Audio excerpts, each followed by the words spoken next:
Hi சகோஸ், இது previous வீடியோவோட continuation. அந்த வீடியோ லிங்க் கீழே டேக் பண்ணியிருக்கேன், வேணும்னா செக் பண்ணி பாருங்கள். இதுதான் திருச்சியிலேயே பெரிய பஜார், பிரின்ஸ் பஜார், சிங்காரத்தோப்பில் இருக்குது. இங்கே கிடைக்காத பொருளே கிடையாது. இது என் அக்கா கார்த்திகா திருச்சியிலேயே ஒரு ஃபேமஸான நகைக்கடையில் நகை சீட்டு போட்டிருந்தா. சீட்டு முடிஞ்சிடுச்சு, ஸோ பர்ச்சேஸ் பண்ண வந்திருக்கா. என் அக்கா அவங்க கார்த்திகா அண்ட் சரண்யா சின்ன வயசுலேருந்தே ரொம்ப கஷ்டப்பட்டு வளர்ந்தவங்க.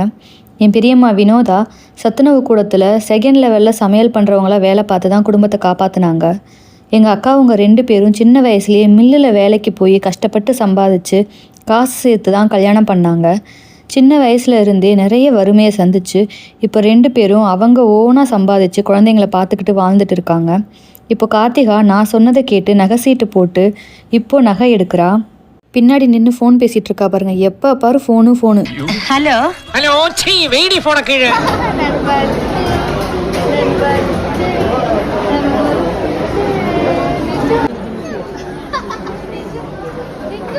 ஒரு தடவை முட்டிட்டு விட்டா கொம்பு முளைக்கும். ஏனிக்கெல்லாம் கொம்பு முளைக்காது, தந்தை வேணா முளைக்கும்.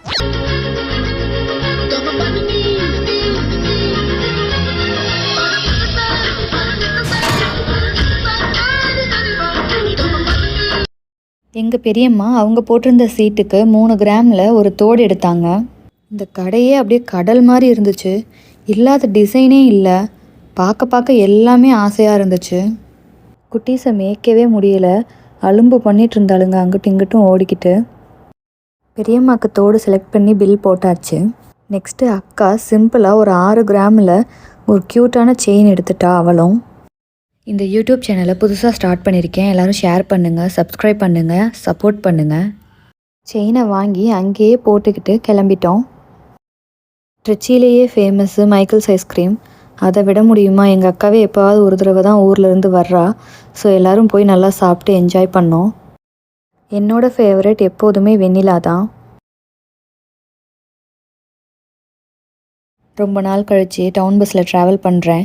லவ் பண்ணும்போது என்னை வர பார்க்குறதுக்காக லீவ் டேஸில் காலேஜ் இருக்குன்னு வீட்டில் போய் சொல்லிவிட்டு பாய்லர் பஸ் ஏறிடுவேன்.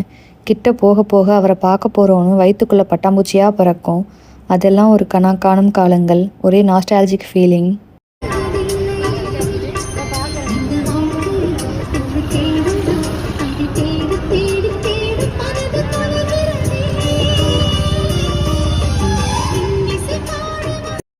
ரொம்ப ஹாப்பியாக ஷாப்பிங்கை முடிச்சுட்டு கொஞ்சம் டயர்டாக டவுன் பஸ்ஸில் ஏறி நம்மளுடைய ஃபேவரட் சாங்ஸை கேட்டுக்கிட்டே வீட்டுக்கு வந்து சேர்ந்தாச்சு.